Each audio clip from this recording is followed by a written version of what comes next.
Shalom, shalom, bien-aimés dans le Seigneur Jésus-Christ. Notre Dieu est fidèle, notre Dieu est bon.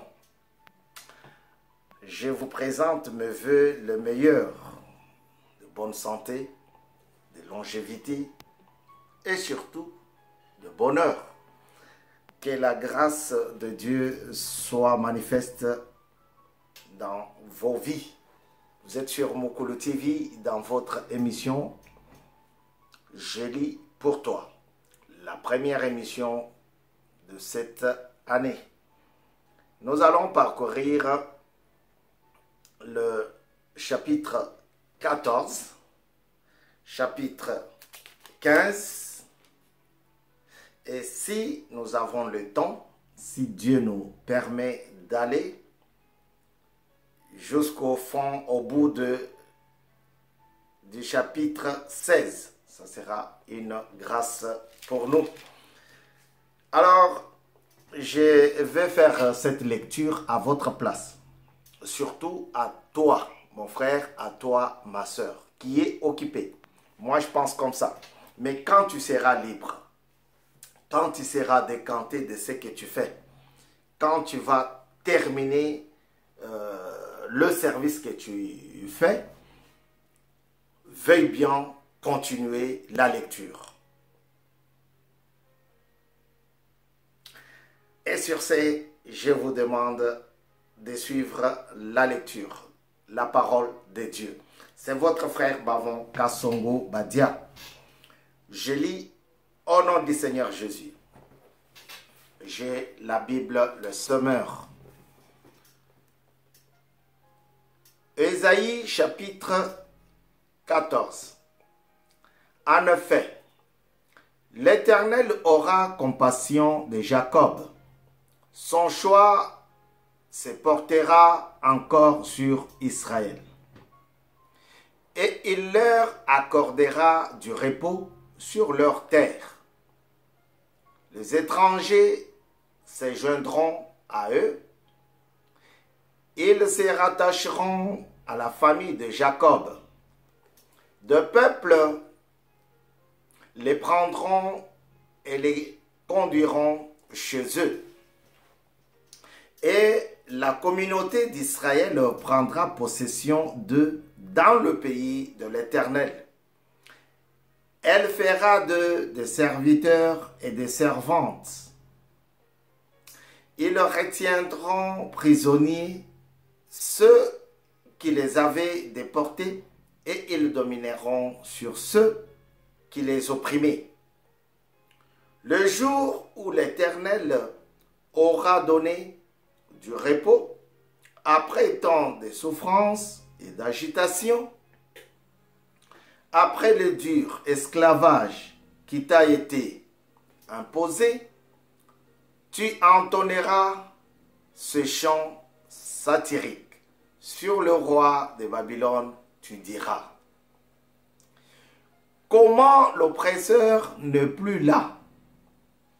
La dictature a pris fin. L'Éternel a brisé le bâton de médecin. Le gourdin des dominateurs. Celui qui, dans sa fureur, frappait de peuple à coups ininterrompus. Celui qui, dans sa colère, écrasait des nations par sa domination est poursuivi sans répit. Toute la terre connaît la paix et la tranquillité. On pousse des cris de joie. Même les cypres et les cèdres du Liban se réjouissent de la chute. Depuis que tu es tombé, le bûcheron ne monte plus pour nous abattre. En bas, le jour de mort s'agite pour toi. À l'annonce de ton arrivée, il réveille pour toi les défunts, tous les grands de la terre. Il fait s'élever de leur trône tous les rois des nations. Tous prennent la parole pour te dire, toi aussi, tu es désormais sans force comme nous. Tu es devenu pareil à nous. Ta majesté est descendue dans les séjours des morts, ainsi que les sons de tes luttes. Sous toi, ce sont des vers qui te servent de lit, et des chenilles forment la couverture. Comment es-tu tombé? Voilà, comment es-tu tombé du ciel, astre brillant, fils de l'aurore? Te voilà abattu par terre, toi qui terrassais les nations. Tu disais dans ton cœur, je monterai au ciel, j'y serai mon trône au-dessus des étoiles de Dieu, et je siégerai sur la montagne de la rencontre. À l'extrême nord, je monterai au sommet des nuages, je ressemblerai au très haut. Pourtant, tu as été précipité dans le séjour des morts, dans les profondeurs de la tombe. Il t'examine avec attention. Est-ce bien cet homme-là qui faisait trembler la terre, qui ébranlait des royaumes, qui rendait le monde pareil à un désert, qui dévastait ses villes et qui ne relâchait pas ses prisonniers? Tous les rois des nations, oui, tous, reposent dans la gloire, chacun chez lui. Mais toi, tu as été jeté loin de ton tombeau comme un rejeton méprisé. Ton linceul, ce sont des morts transpercés par l'épée et précipités sur le pavé d'une tombe. Tu es pareil à un cadavre qu'on piétine. Tu ne partages pas un tombeau avec eux, car tu as détruit ton pays, tu as provoqué la mort de ton peuple. On ne mentionnera plus jamais la descendance de méchants. Préparez le massacre des fils à cause de la faute de leur père. Qu'ils ne se relèvent pas pour conquérir la terre et couvrir la surface du monde de villes. Je me dresserai contre eux, déclare l'Éternel, le Maître de l'univers. Je supprimerai les noms et le reste de Babylone. Leur enfance et petits-enfants, leurs enfants et petits-enfants, déclare l'Éternel. Je ferai d'elle le domaine du hérisson et un marécage, et je la balayerai à l'aide du balai de la destruction, déclare l'Éternel, le Maître de l'univers. Prophétie sur la Syrie. L'Éternel, le Maître de l'univers, en a fait le serment. Oui, tout se passera comme je l'ai projeté. Ce que j'ai décidé s'accomplira. Je mettrai l'Assyrien en pièces dans mon pays, je le piétinerai sur mes montagnes, si bien que la domination qu'il exerçait sera écartée. Le fardeau qu'il faisait peser sur eux sera retiré. Voilà la décision qui a été prise contre toute la terre. Telle est la puissance qui est déployée contre toutes les nations. L'Éternel, le Maître de l'univers, a pris une décision. Qui pourrait y faire échec?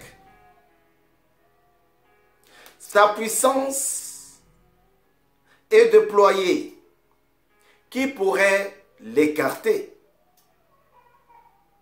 Prophétie contre les Philistins. Vous êtes sur Mokolo TV, dans votre émission « Je lis pour toi ». N'hésitez pas, n'oubliez pas de continuer la lecture si vous avez fini ce que vous êtes en train de faire. Alors que moi j'ai fait la lecture pour vous. C'est ça l'objectif que nous poursuivons ici. C'est de faire la lecture à votre place pendant que vous êtes occupé. Mais si vous n'êtes pas occupé, faites suivre les dossiers. Donc, continuez la lecture. Ne te réjouis pas, Philistie tout entière, dès que le gourdin qui t'est frappé a été mis en pièces. En effet, de la racine du serpent sortira une vipère, et son rejeton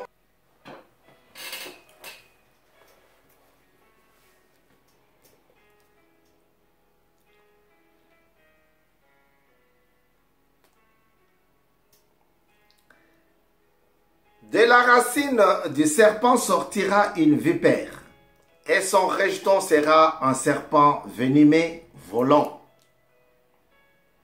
Alors, les premiers-nés des plus faibles auront de quoi se nourrir, et les pauvres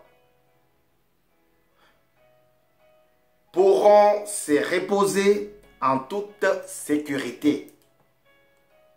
En ce revanche, je ferai mourir de faim ta racine, et ce qui restera de toi sera tué.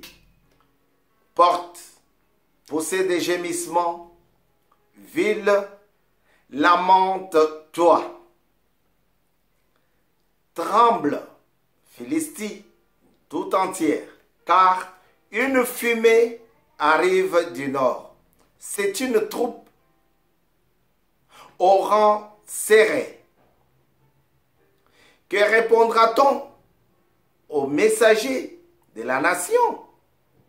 Qu'est-ce l'Éternel qui a fondé Sion et que le malheureux de son peuple y trouveront refuge? Prophétie sur Moab. Oui, chapitre 15. Oui, en une nuit, Ar Moab est dévastée. Elle est détruite. En une nuit, Kir Moab est dévastée. Elle est détruite. On monte au temple. Dibon monte sur le haut lieu pour pleurer. Moab se lamente sur les Nebo et sur Médéba. Toutes les têtes sont rasées. Toutes les barbes coupées. Dans ces rues, on est habillé de sacs. Sur ces toiles et ces places, sur ces toits et ces places, tous gémissent et fondent en larmes. Est-ce bon? Et Éléalé pousse des cris. On les entend jusqu'à Jaffa, à Jaha. Voilà. Voilà pourquoi les soldats de Moab hurlent. Moab est abattu. Mon cœur pousse des cris. pour Moab. Ces fugitifs vont jusqu'à Tsor, jusqu'à Eglat, Shelishija. Ils gravissent en pleurant la montée des Louïtes et ils poussent des cris de détresse sur le chemin des Horonaïm. Parce que l'eau des Nimrim a entièrement disparu. L'herbe est séchée. L'herbe est sèche. Les gazons est détruit. Toute la verdure a disparu. C'est pourquoi ils rassemblent ce qui leur reste et transportent leurs biens de l'autre côté du torrent des sols. Oui, les cris font le tour du territoire de Moab. Ces lamentations retentissent jusqu'à Eglaïm. Elles retentissent jusqu'à Ber-Elim. L'eau des Dinmon est pleine de sang. Mais j'envoie de nouveaux malheureux pardon. Malheureux, ça change toute la connotation. J'envoie de nouveaux malheurs sur Dimon.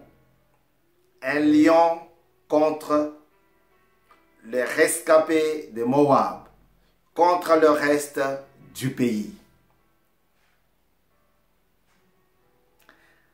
Fin du chapitre 15. Et Dieu nous fait grâce de continuer avec le chapitre 16. C'est une grâce. Profitons-en. Envoyez un bélier au souverain du pays. De cela, envoyez-le dans le désert jusqu'à la montagne de la fille de Sion. Pareil à un oiseau fugitif ou à une couvée effrayée. Voilà comment seront les filles de Moab au passage de l'Arnon. Tiens conseil, prenez une décision.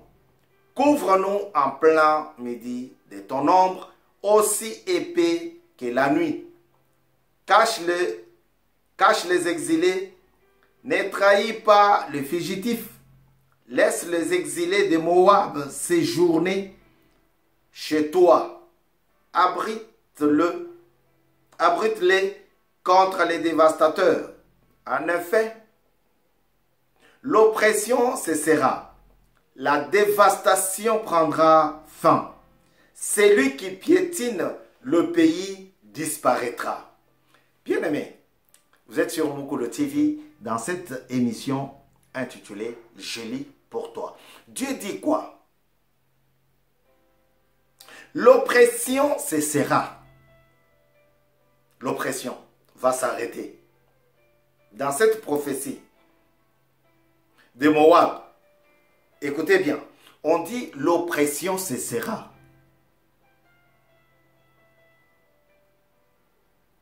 La dévastation prendra fin. La dévastation, la sécheresse, la maladie. Depuis ce matin du 4 janvier 2022, il y a des ennuis, des plaintes. La population de Dieu, le peuple de Dieu est dévasté. Le peuple de Dieu est détruit. Mais Dieu dit, la dévastation prendra fin. Ma soeur, mon frère, t'inquiète. Crois en Dieu. Ce que tu endures maintenant, comme difficulté, comme maladie, comme problème, Dieu va faire arrêter ça. Au nom de Jésus. Celui qui piétine le pays disparaîtra. La maladie qui te piétine, la maladie pour laquelle tu es cloué au lit, prendra fin. Ça va disparaître. Seulement, crois en Dieu. Je n'ai rien. Je n'ai pas de moyens financiers. Je ne peux pas financer. Je ne peux pas payer ma facture. Je ne peux pas. Éternel Dieu, guéris-moi. C'est ça la foi. La foi, c'est une puissance aux choses que nous ne voyons pas. C'est une détermination, c'est une croyance de cette délivrance aux choses que nous ne voyons pas. La maladie, on ne la voit pas. Quand ton voisin souffre, toi, tu ne peux pas ressentir cela. Voilà, croyez en Dieu. Le trône s'affermira par la bonté et sur lui. Dans l'attente de David, on verra siéger en toute vérité un juge, soucieux du droit et zélé pour rendre la justice. Nous avons entendu s'exprimer l'orgueil du très arrogant Moab. Son arrogance, son orgueil et ses excès, son bavardage ne vaut rien. Voilà pourquoi Moab se lamente sur lui-même. Il se lamente tout entier. Vous soupirez à cause de gâteaux, de raisins qu'on faisait à Kir, Aretz, profondément abattu. C'est que les campagnes de Hesbon, de Péris, les maîtres des nations ont brisé les sept de la vigne de Sibma, qui s'étendait jusqu'à Jaézer, et s'égarait dans le désert, et dont les sarments se prolongeaient pour traverser la mer.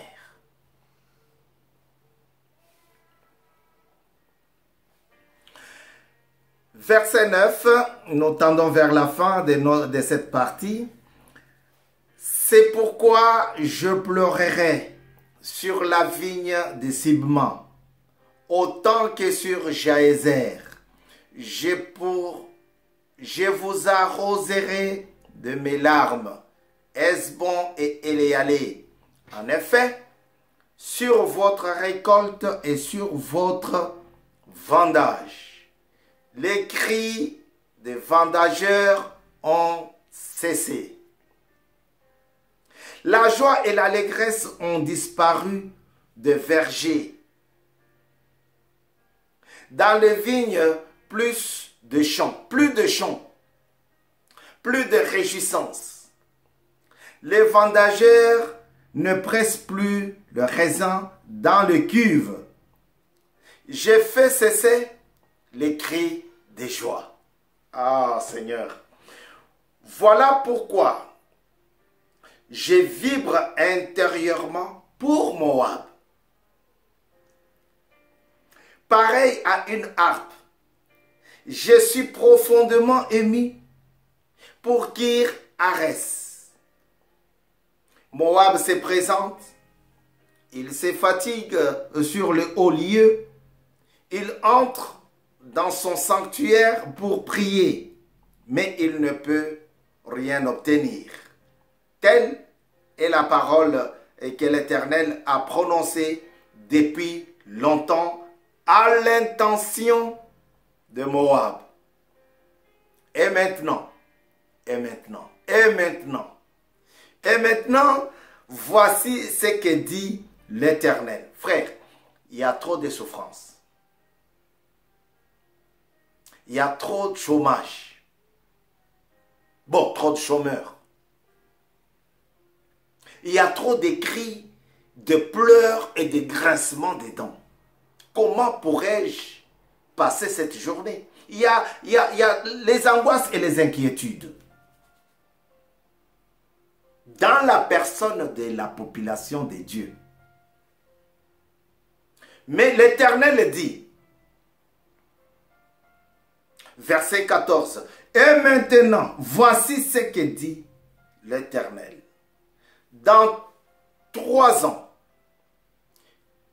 comptez aussi précisément que les années d'un salarié, la gloire de Moab sera un objet de mépris. Malgré toute sa population, il n'en restera pas grand-chose. Presque rien. Ici, qu'est-ce que Dieu dit? Il dit, il faut bien compter. Prenez le calendrier d'un ouvrier et comptez. Dans 3 ans. Dans 3 ans. Dans 3 ans. La gloire de Moab, la gloire de l'oppresseur, la gloire de la maladie, l'efficacité de la maladie qui te ronge va disparaître par la puissance de Dieu. Dans 3 ans. Mais 3 ans, c'est beaucoup, hein?